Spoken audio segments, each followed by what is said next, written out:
Hello ছাত্রছাত্রীরা, welcome to my channel learn fern and earn. আশা করি তোমরা সবাই খুব ভালো আছো। আজ আমরা চলে এসেছি আবার একটি নতুন ভিডিও নিয়ে।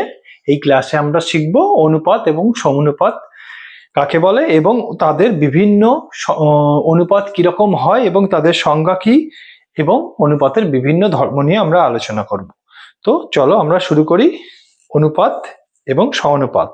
প্রথমে আমরা জানবো অনুপাত কি। অনুপাত কি না একটি রাশি অপর একটি সমজাতীয় রাশির কত গুণ বা কত ভাগ তাকেই অনুপাত বলে। অর্থাৎ একটা রাশি অপর একটা রাশির কত গুণ হবে বা কত ভাগ হবে সেটাই তাদের অনুপাত বলে। মনে করো এ এবং বি এই দুটো রাশি আছে, যেখানে কিন্তু B not equal to zero, যেখানে বি কিন্তু জিরো নয়, তাহলে এ আর বি এর অনুপাতকে আমরা কি বলবো? এ ইজ টু বি। এইটা কিরকম অনুপাতের আমার সাইনটা কি হয়? এরকম একটা কোলন চিহ্ন হয় দুটো সংখ্যার মাঝখানে, যেটাকে আমরা পড়বো কিরকম ভাবে পড়বো? Is to B. A is to B কি? এ ইজ টু বি এরকম ভাবে পড়বো। আর এটা হচ্ছে কিনা যে অনুপাত সাইন, এর মানে হচ্ছে এ বাই বি। ঠিক আছে, এখন তার মানে আমরা এই জিনিসটা থেকে আমরা কি বুঝবো? আমরা সংজ্ঞাতে পেলাম যে একটা রাশি তার সমজাতীয় একটা রাশির কত গুণ বা কত ভাগ, সেটাই আমাকে বলে কি? অনুপাত। তাহলে মনে করো দুটো রাশি আছে, তাদের অনুপাত হচ্ছে 3:2। তার মানে আমি কি বুঝবো? না প্রথম রাশিটার দ্বিগুণ দ্বিতীয় রাশিটার 3 গুণের সঙ্গে সমান। এটা আমরা বলতে পারি এই প্রথম রাশিটার দ্বিগুণ, অর্থাৎ এর সঙ্গে যদি আমি 2 গুণ করি, দ্বিতীয় রাশিটার সঙ্গে 3 গুণ করি, তাহলে তারা সমান হবে। একটা অপরের কত গুণ তাহলে আমরা বুঝতে পারছি, প্রথম রাশিটার দ্বিগুণ দ্বিতীয় রাশিটার 3 গুণের সমান। আবার বলতে পারি যে প্রথম রাশিটার 3 ভাগ দ্বিতীয় রাশিটার 2 ভাগের সঙ্গে সমান। প্রথম রাশিটাকে যদি 3টে সমান ভাগ করি তাহলে কত হবে? 1। দ্বিতীয় রাশিটাকে যদি সমান দুটো ভাগে ভাগ করি তাহলেও কিন্তু হবে 1। তাহলে প্রথম রাশিটার 3 ভাগ দ্বিতীয় রাশিটার 2 ভাগের সমান। তাহলে আমরা ডেফিনেশনেও তাই বলেছিলাম যে অনুপাত হলো একটা রাশি তার সমজাতীয় রাশির কি কত গুণ বা কত ভাগ তাকেই বলে অনুপাত। এবারে মনে করো যে এখানে এ তার মানে এ ইজ টু বি বা এ বাই বি হলো অনুপাত। এখন এইটা অনেক রকম হতে পারে। তাহলে একরকম হতে পারে যখন এ আর বি ইকুয়াল হয়ে যাবে, অর্থাৎ এ বাই বি এইটা যখন 1 হয়ে যাবে, সেটা একটা কেস হতে পারে। আবার এরকম কেস হতে পারে, এটা যদি গ্রেটার দেন 1 হয়, এটা যদি 1 এর থেকে বড় হয়, এটা একটা হতে পারে। বা এটা কি হবে? এটা 1 এর থেকে ছোট হয়, সেটা এক রকমের হতে পারে। আচ্ছা, এখানে এ কে এবং বি কে একটা নির্দিষ্ট নাম আছে। এ কে পূর্বপদ এবং বি কে উত্তরপদ। এ কে কি বলে? অ্যান্টিসিডেন্ট, আর বি কে বলা হয় কনসিকুয়েন্ট।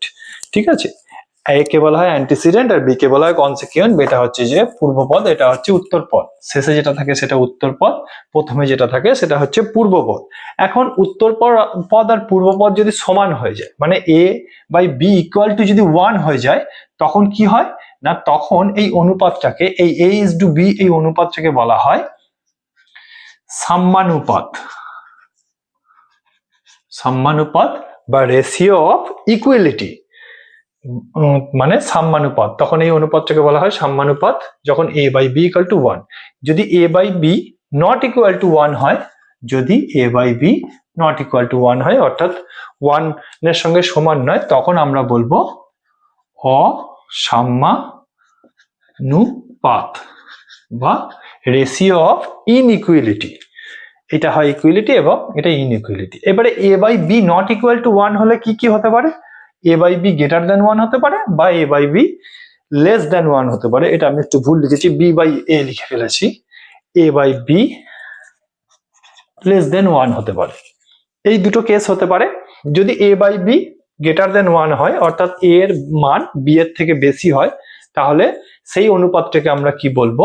না এই অনুপাতটাকে বলবো গুরু অনুপাত। গুরু অনুপাত বলবো, বা একে বলা হয় গ্রেটার রেশিও তাই তো? একে বলা হয় কি বলা হয়? Greater inequality. একে বলা হয় গ্রেটার ইনইকুয়ালিটি, কারণ এটা একটা ইনইকুয়ালিটি, এটাকে বলা হয় গ্রেটার ইনইকুয়ালিটি। আর A by B less than 1 হলে এটাকে লঘু অনুপাত বলা হয়, একে লঘু অনুপাত বলা হয়, তাই এটাকে বলা হয় লেস ইনইকুয়ালিটি। অসাম্যানুপাতকে কি বলা হয়? ইনইকুয়ালিটি। তাহলে এটা একটা ইনইকুয়ালিটি, সেই জন্য এটাকে লেস, যেহেতু লঘু সেহেতু এটাকে লেস ইনইকুয়ালিটি বলা হয়। এই টার্মগুলোকে কিন্তু আমাদের জানতে হবে। এবারে আমরা একটু ধর্ম সম্বন্ধে জানবো অনুপাতের। তো অনুপাতের ধর্ম হচ্ছে কিনা যে অনুপাতের যে দুটো রাশি আমরা পাবো আর কি, পূর্বপদ এবং উত্তরপদ, তাকে যদি আমরা একই জিনিস দিয়ে গুণ করি বা একই জিনিস দিয়ে ভাগ করি তাহলে কিন্তু অনুপাতের মানের কোনো চেঞ্জ হয় না।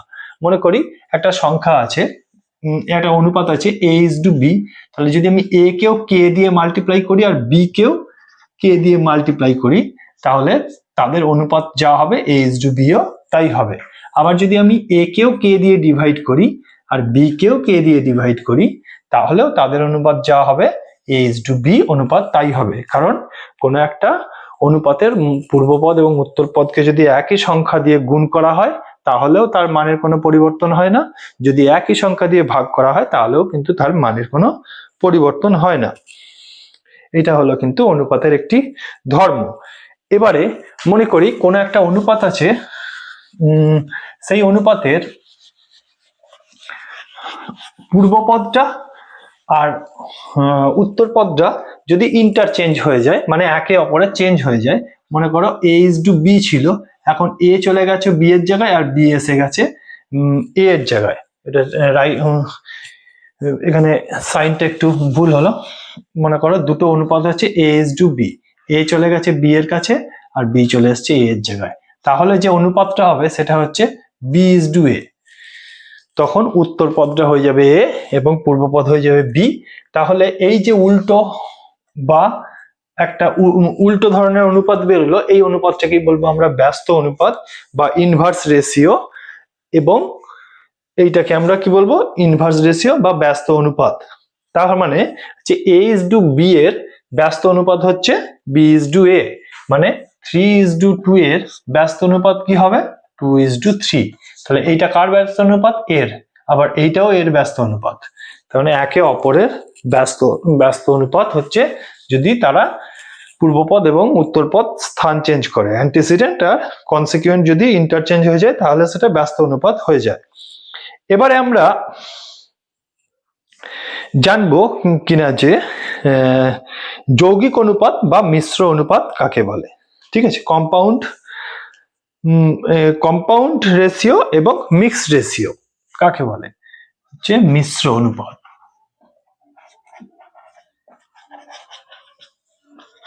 বা যৌগিক অনুপাত কাকে বলে? না, মনে করো দুটি অনুপাত আছে, একটা আছে a:b আর একটা আছে b:c। সরি, এখানে দুটো একই জিনিস নিয়ে নিয়েছি, b:c না c:d, মনে করো c:d।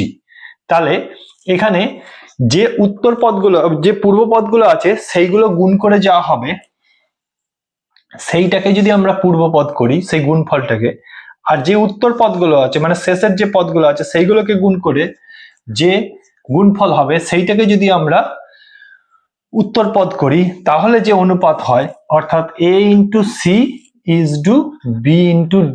এইটা যদি আমরা করি তাহলে যে এই যে অনুপাতটা বেরোলো এই অনুপাতটাকে আমরা বলবো এই দুটো অনুপাতের মিশ্র অনুপাত, মিক্সড অনুপাত বা কম্পাউন্ড রেশিও বা মিক্সড রেশিও বলবো। ঠিক আছে, এরকম যদি অনেকগুলো যদি অনুপাত থাকে, মনে করা আছে 2:3, 5:6, 7:8, তাহলে আমাদের যদি এদের মিক্স রেশিও হয় তাহলে প্রথম পদগুলো মানে পূর্ব পদগুলো সব গুণ 2 × 5 × 7 আর 3 × 6 × 8, 3 × 6 × 8, এই যে রেশিওটা হলো এইটা হলো 2 × 5 × 7, এইটা is/3 × 6 × 8, এই রেশিওটা হলো এর এই তিনটে রেশিওর মিক্সড রেশিও বা যৌগিক অনুপাত। এবারে আমরা জানবো সমানুপাতি কি। সমানুপাতি কাকে বলে না, চারটি সংখ্যা যদি এরকম থাকে, চারটি সংখ্যা এরকম যদি থাকে যে প্রথম দুটোর অনুপাত যা, সেটা যদি শেষ দুটোর অনুপাতের সঙ্গে সমান হয়ে যায়, তাহলে আমরা এই চারটাকে কি বলবো না, সমানুপাতি বা প্রপোর্শনাল বলবো। প্রপোর্শনালের সাইন কিরকম লেখে, যখন আমরা বলবো A B C D proportional, তখন আমরা লিখবো A is to B proportional C is to D. এখানে প্রপোর্শনাল সাইন হচ্ছে দুবার কোলনটা পাশাপাশি লেখা, সেইটাই হচ্ছে প্রপোর্শনাল সাইন।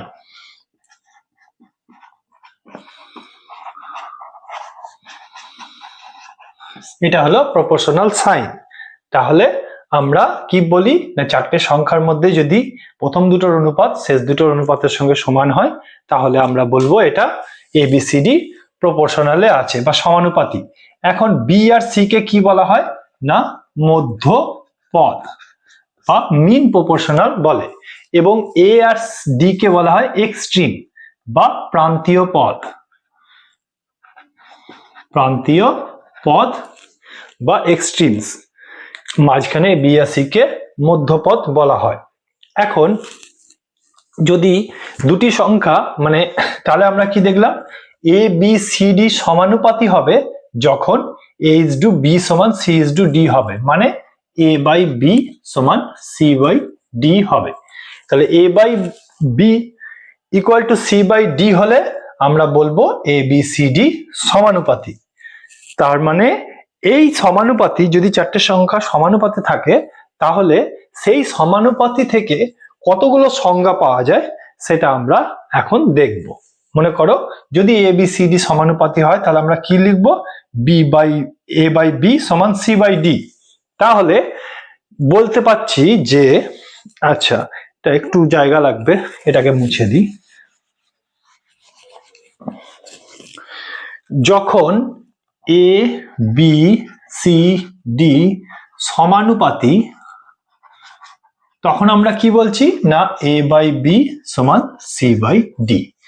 তার মানে উল্টো ভাবে বললে কি হয়, এ বাই বি সমান সি বাই ডি হলে আমরা কি বলবো, এ বি সি ডি সমানুপাতি। তাহলে A by B C by D হলে আমরা কি বলবো না, এ বি সি ডি সমানুপাতি। এখন এ বি সি ডি সমানুপাতি হলে আমরা বলবো যে এ বাই বি সমান সি বাই ডি। তাহলে A by B C by D D, এইখান থেকে আমরা কি কি আর সংজ্ঞা পাই দেখি, আর কি অপশন পাওয়া যায় সেটা আমরা এখন লক্ষ্য করি। যদি বি আর সি ইন্টারচেঞ্জ করে, বি আর সি এ এর জায়গায় চলে গেল, এ এর জায়গায় চলে গেল, তাহলে কি হবে না, তাহলে একটা কেস হবে এ বাই সি সমান বি বাই ডি। এইটা হচ্ছে নাম্বার ওয়ান কেস, যদি মধ্যপদগুলো ইন্টারচেঞ্জ করে। আর কি হতে পারে, আরেকটা হতে পারে যদি প্রত্যেকটা সমানুপাতি উল্টে যায়, অর্থাৎ ব্যস্ত অনুপাত হয়ে যায়।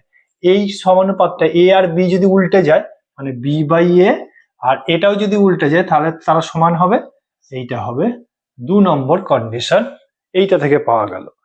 আর আরেকটা কি হতে পারে না, যখন এ আর ডি মানে প্রান্তীয় পদগুলো ইন্টারচেঞ্জ করবে, এ এদিকে চলে আসবে, এ এদিকে চলে আসবে, তাহলে এ চলে যাবে এই জায়গায়, এ চলে আসবে এই জায়গাতে, তাহলে কি হবে, ডি বাই বি সমান সি বাই এ। এইটা হলো 3 নম্বর কন্ডিশন। তাহলে এই একটা কন্ডিশন থেকে সমানুপাত, এইটা যদি এ বাই বি সমান সি বাই ডি হয় বা এ বি সি ডি সমানুপাতি হয়, তাহলে আমরা আরো 3টে কন্ডিশন পেলাম। এই 3টে কন্ডিশন পেলে আমরা কি বলতে পারবো, যখন এ বাই বি সমান সি বাই ডি, তখন আমরা বলেছিলাম এ বি সি ডি সমানুপাতি। তাহলে যখন এ বাই সি সমান বি বাই ডি, তখন আমরা বলবো এ সি বি ডি সমানুপাতি, এটা বলতে পারি। যখন বি বাই এ সমান ডি বাই সি, তখন আমরা বলবো বি এ ডি সি সমানুপাতি। যখন ডি বাই এ, তখন আমরা বলবো ডি বি সি এ সমানুপাতি। তাহলে এই একটা সমানুপাতের ধর্ম থেকে আমরা আরো 3 রকমের সমানুপাতে পেলাম। এটা কিন্তু আমাদের, এগুলো একটা সমানুপাতের ধর্ম, এগুলো কিন্তু আমাদের মনে রাখতে হবে এবং কাজে লাগবে। নেক্সট আমরা জানবো কি না, নেক্সট আমরা জানবো হচ্ছে কিনা যে মিক্সড, না মিক্সড তো আমরা বললাম, এরপরে কিন্তু আমরা কি জানবো না, এরপরে আমরা জানবো কিনা হচ্ছে যে ক্রমিক সমানুপাতি বা সিরিয়াল প্রপোর্শন। এবারে আমরা জানবো ক্রমিক সমানুপাতি কাকে বলে। মনে করি তিনটে সংখ্যা এরকম আছে যে প্রথম এবং দ্বিতীয়টার অনুপাত যা, দ্বিতীয় এবং তৃতীয়টার অনুপাত তা। এখানে কিন্তু দ্বিতীয় সংখ্যাটা দুবার এসছে, এখানে দ্বিতীয় সংখ্যাটা দুবার এসছে। প্রথমের সঙ্গে দ্বিতীয় যা রেশিও হবে, দ্বিতীয় সঙ্গে তৃতীয় তাই রেশিও যদি হয়, তাহলে আমরা বলবো এ বি সি তিনটি হচ্ছে ক্রমিক সমানুপাতি।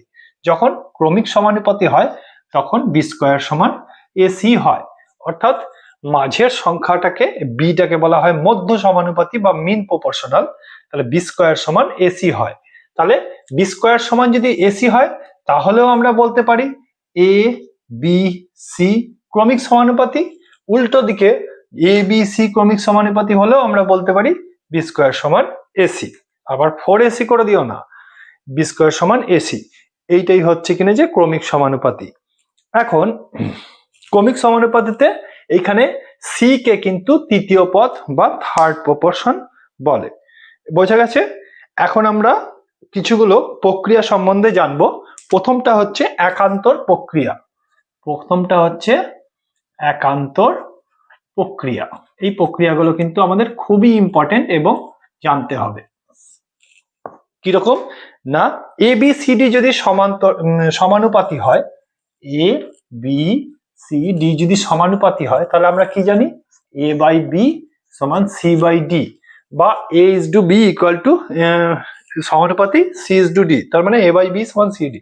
এখানে যদি মধ্যপদ বি আর সি কি মধ্যপদ, তারা যদি ইন্টারচেঞ্জ করে তাহলেও কিন্তু অনুপাতটা একই থাকে। অর্থাৎ বি আর সি যদি ইন্টারচেঞ্জ করে তাহলেও কিন্তু অনুপাতটা একই থাকে। মানে এ বাই সি সমান বি বাই ডি হয়, এ বাই বি সমান সি বাই ডি হলে এ বাই সি সমান বি বাই ডি হয়। ঠিক আছে, যদি এইটা হয় তাহলে এটাও হবে। এইটাই হচ্ছে কিনা যে এইটা এই এই এই নিয়মটাই, এই ধর্মটাই হচ্ছে কিনা যে একান্তর ধর্ম। ঠিক আছে, এ বাই বি সমান সি বাই ডি হলে এ বাই সি সমান বি বাই ডি হয়, অর্থাৎ মধ্য পদগুলো ইন্টারচেঞ্জ করলেও কিন্তু অনুপাতটা একই থাকে। এবারে আসি বিপরীত প্রক্রিয়া বা ইনভার্টেন্ডো। এটাকে বলা হচ্ছে অল্টারনেন্ডো, এ এল টি ই আর এন ই এন ডি ও, অল্টারনেন্ডো। এবারে আসছে কিনা যে ব্যস্ত প্রক্রিয়া বা বিপরীত প্রক্রিয়া ইনভার্টেন্ডো। কাকে বলে না, চারটে সংখ্যা যদি সমানুপাতি হয় এটাকে হচ্ছে কিনা যে ব্যস্ত প্রক্রিয়া, ব্যস্ত প্রক্রিয়া বা ইনভার্টেন্ডো।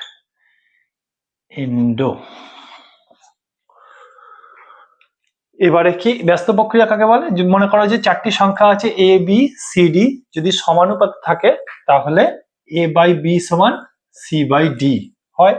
তাহলে প্রথম অনুপাতটা যদি উল্টে যায়, ব্যস্ত অনুপাত হয়ে যায়, মানে বি বাই এ হয়ে যায়, সেকেন্ড অনুপাতটাও যদি ব্যস্ত অনুপাত হয়ে যায় ডি বাই সি, তাহলেও কিন্তু তারা সমান হয়। অর্থাৎ এ বাই সি ডি সমানুপাতি এ বাই বি সমান সি বাই ডি হলে বি বাই এ সমান ডি বাই সি হবে। এই অনুপাতটাকে এই ইয়েটাকেই কি বলা হয় না, ব্যস্ত প্রক্রিয়া বা ইনভার্টেন্ডো। অর্থাৎ এ এবং সি যদি সমানুপাতি বি এবং ডি হয় তাহলে বি ইজ টু এ সমানুপাতি ডি ইজ টু বি হবে। হ্যাঁ sorry, A is to B, সব গন্ডগোল হয়ে গেছে। এ ইজ টু বি, যদি এ ইজ টু বি সমানুপাতি সি ইজ টু ডি হয় তাহলে কি হচ্ছে না, তার ব্যস্ত অনুপাত বি ইজ টু এ সমানুপাতি ডি ইজ টু সি হবে। এইটা হচ্ছে ব্যস্ত প্রক্রিয়া বা ইনভার্টেন্ডো। বোঝা গেল? এবারে চলে আসছি যোগ প্রক্রিয়া বা কম্পোনেন্ডো। কি জানবো এবারে? যোগ প্রক্রিয়া। যদি এটা হয় তাহলে এটা হবে। এইটাই হচ্ছে কিনা যে আমার ব্যস্ত প্রক্রিয়া বা ইনভার্টেন্ড। এবারে হচ্ছে যোগ প্রক্রিয়া। যোগ প্রক্রিয়া কি? যদি a বাই বি সমান c বাই ডি হয়, এটাই হলো a b c d সমানুপাতে আছে, তাহলে কি হবে a plus B by B সমান c plus D by D. অর্থাৎ a plus B by B মানে নিচেরটার ওপরটা যোগ হয়ে ওপরে, আর বাই বি সমান C plus D by D হবে। অর্থাৎ এ বি সি ডি যদি সমানুপাতি হয় তাহলে A plus B is to B সমানুপাতি C plus D is to D. এইটাও কিন্তু সমানুপাতি হবে। এটা কিন্তু সহজেই প্রমাণ করা যায়। কিরকম না, উভয়ের সঙ্গে যদি আমি এক অ্যাড করে দিই, এটার সঙ্গে ওয়ান অ্যাড করে দিই, এখানের সঙ্গে ওয়ান অ্যাড করে দিই, তাহলে কিন্তু এটা চলে আসে। A by B plus one C by D plus one যদি করি, তাহলেই কিন্তু A plus B by B equal to C plus D by D হয়ে যাবে। তাহলে এই প্রক্রিয়াটাকে এ বাই বি সমান সি বাই ডি হলে A plus B by B সমান C plus D by D হবে। এইটাকেই আমার যোগ প্রক্রিয়া বা কি বলে কম্পোনেন্ডো। এবারে আসি ভাগ প্রক্রিয়া বা ডিভিডেন্ডো। ঠিক আছে, ভাগ প্রক্রিয়া কাকে বলে? হ্যাঁ, ভাগ প্রক্রিয়া হলো ভাগ প্রক্রিয়া কি না, ভাগ প্রক্রিয়া হলো এ বাই বি সমান সি বাই ডি হলে A minus B by B সমান C minus D by D. এইটা হবে। এখানে কিন্তু ওয়ান মাইনাস করে দিলেই হয়ে যাবে, মাইনাস ওয়ান করলে এইটাই চলে আসবে। তাহলে এটাই হলো ভাগ প্রক্রিয়া। তাহলে ভাগ প্রক্রিয়া কি? যদি এ বি সি ডি সমানুপাতি হয় তাহলে A minus B B C minus D D সমানুপাতি হবে, বা A minus B by B C minus D by D এটা কিন্তু সমানুপাতি হবে। এটা হলো ভাগ প্রক্রিয়া। যোগ প্রক্রিয়া এখনই দেখলাম, এটা ডিভিডেন্ডো। যোগ প্রক্রিয়া আমরা কি দেখলাম না, A plus B by B সমান C plus D by D. এইটা হয় কিন্তু যোগ প্রক্রিয়া। এবারে একটা প্রক্রিয়া দেখবো যোগ ভাগ প্রক্রিয়া। এতক্ষণে প্রথমে শিখলাম যোগ, তারপরে লিখলাম ভাগ, এখন শিখবো যোগ ভাগ প্রক্রিয়া। যোগ ভাগ প্রক্রিয়া মানে কম্পোনেন্টো ডিভিডেন্ডো। সেটা কি না, যদি এ বি সি ডি সমানুপাতি হয়, মানে এ বাই বি সমান যদি সি বাই ডি হয়, তাহলে A plus B by A minus B C plus D by C minus D হবে। যদি এটা হয় তাহলে এটা হবে। এইটাকেই আমার বলে যোগ ভাগ প্রক্রিয়া বা কম্পোনেন্টো ডিভিডেন্ডো রুল। ঠিক আছে, তার মানে এটা কিন্তু আমাদের মনে রাখতে হবে। প্রমাণটা তোমরা সহজেই পারবে, কারণ হচ্ছে যে এর সঙ্গে ওয়ান যোগ করলে কি আসবে, A by B by B C by D, আর ওয়ান মাইনাস করলে কি হবে, A minus B by B C minus D by D. এবারে এইটাকে আর এইটাকে যদি আমি ভাগ দিয়ে দিই, এই সাইডটাকে এই সাইড দিয়ে, এই সাইডটাকে তাহলে এই সাইড দিয়ে ভাগ দিলে কি হবে, A plus B by A minus B C plus D by C minus D. এটা হয়ে যাবে। তাহলেই আমরা দেখছি যে দুটো রেশিওই সমান হচ্ছে। তার মানে আমার ওটা প্রমাণটার থেকেও জরুরি যে এটাকে কিন্তু আমার অন্য ম্যাথসে কাজে লাগাতে হবে। যদি এ বাই বি সমান সি বাই ডি হয়, তাহলে A plus B by A minus B সমান C plus D by C minus D হবে। এটা হলো আমার যোগ ভাগ প্রক্রিয়া বা ডিভিডেন্ডো, কম্পোনেন্টো ডিভিডেন্ডো। এবারে আসবো সংযোজন প্রক্রিয়া বা অ্যাডেন্ডো। সংযোজন প্রক্রিয়া বা অ্যাডেন্ডো। মনে করো কতকগুলো অনুপাত আছে যে A by B C by D E by F, এগুলো সব অনুপাত আছে যারা পরস্পর সমান। এ বাই বি সমান সি বাই ডি সমান ই বাই এফ, এরকম অনুপাত আছে। তাহলে আমার কি হবে না, এইটা সমানই কিন্তু A into C into E by B into D into F. অর্থাৎ সব পূর্বপদগুলোর গুণফল বাই সব উত্তর পদগুলোর গুণফল দিয়ে যে অনুপাতটা হবে, সেই অনুপাতের সঙ্গে কিন্তু প্রত্যেকটা অনুপাত সমান।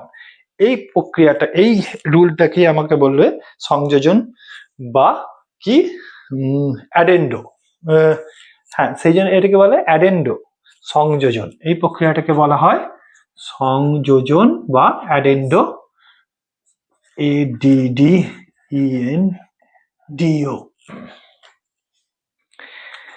এই প্রসেসটাকে বলা হয় অ্যাডেন্ডো। মানে এ বাই বি সমান সি বাই ডি সমান ই বাই ই হলে প্রত্যেকটা উত্তর পদের গুণফল বাই প্রত্যেকটা পূর্ব পদের গুণফল বাই প্রত্যেকটা উত্তর পদের গুণফলের অনুপাত কিন্তু প্রত্যেকটা অনুপাতের সঙ্গে সমান হবে।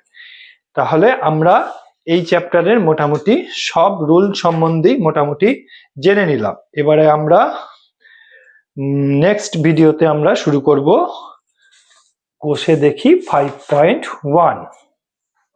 Bye bye.